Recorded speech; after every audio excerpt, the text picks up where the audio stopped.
Welcoming in our Premier League insider live from Manchester, David Ornstein. I'm sure for Tottenham fans it's not funny, but for everybody else it's highly amusing and it's television gold, David. This morning, the situation between Antonio Conte and Tottenham and Daniel Levy is what?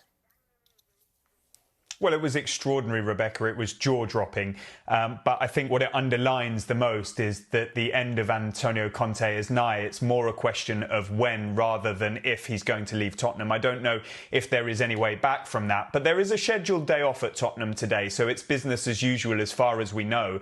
And then comes the international break. It will give Tottenham an opportunity to calm the situation, talk it through, and ultimately make a decision not in a rush. Now, those comments were remarkable, but I'm not sure they were pointed as squarely at the ownership as maybe some have perceived.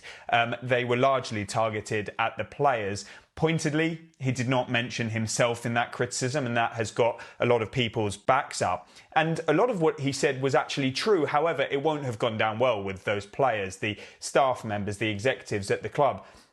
And it raises a number of questions now, and that's going to have to be something that Daniel Levy, as the Tottenham chairman, considers very carefully.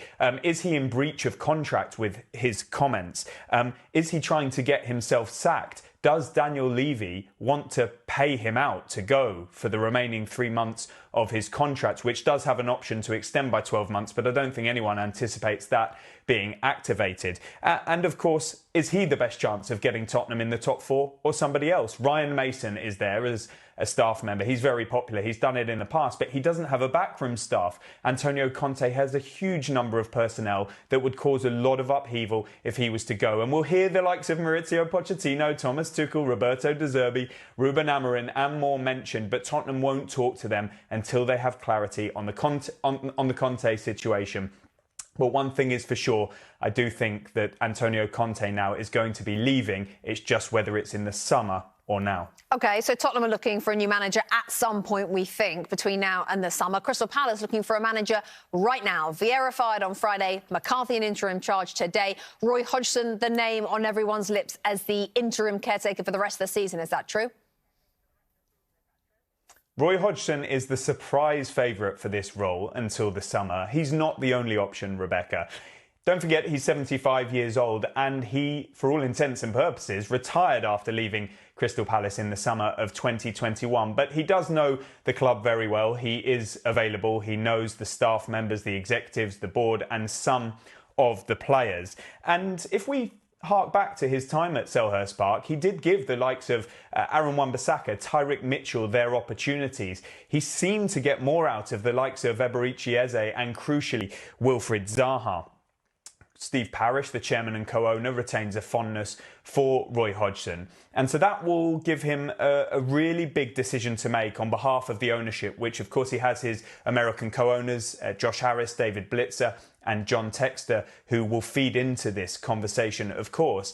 He would also fit the time frame Crystal Palace are likely to look for. I don't think now is possibly the right moment to be making the big appointment. That is more likely to come in the summer. And that's why Paddy McCarthy fits the bill as well. He'll take charge today. If he does well, there is support for him among sections of the hierarchy to continue because he's popular with players like Wilfried Zaha. And if he does get it for longer, I think you might see some staff who have departed returning, the likes of Sean Derry, who was sacked by Patrick Vieira. However, he doesn't have experience at this level. And that puts the emphasis on what will happen further down the line. If they get through and retain their Premier League status, I do think they have some candidates who they're looking very closely at, who they admire, but many of them might not be available now and will need to know, frankly, what division Crystal Palace will be in. So my assumption is that it will be Paddy McCarthy or Roy Hodgson, and then the big call to come at the end of the season. OK, we'll keep our eyes on it. David Ornstein, as always, thank you very much indeed for that insight. Gentlemen, I want to talk about Conte. Robbie, do you think Antonio Conte at training is going to have a bigger problem with the players after his rant or with the ownership? I think probably the ownership.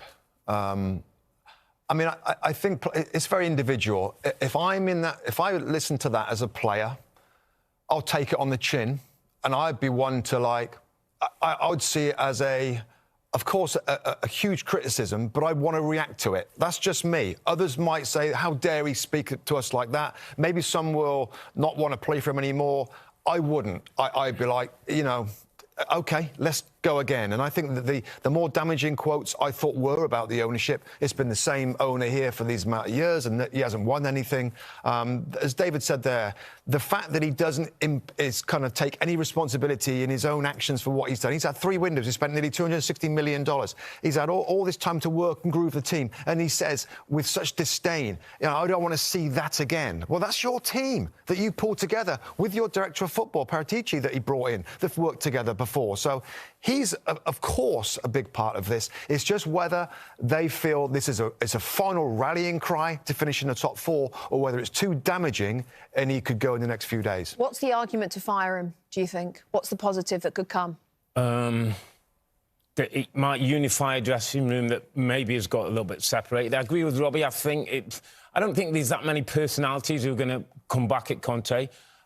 Disrespectful comments about the football club, to talk about the 20 years and the ownership and this is what they have to accept. It's things you expect from Chelsea fans or a West Ham fan talking about Spurs, not the guy you pay millions of dollars to make this team collective, to talk about better finishes, to get in the top 4. That's why he's been brought into the football club. So is he right? He just shouldn't have said it? He's right in some of the things he said, and that should have stayed in the dressing room, which I said before. But some of the points he's made are right. But as Robbie has pointed out, he's never once said anything about himself. And I went yesterday and listened back to a press conference he did on Friday, and he joked about getting the sack.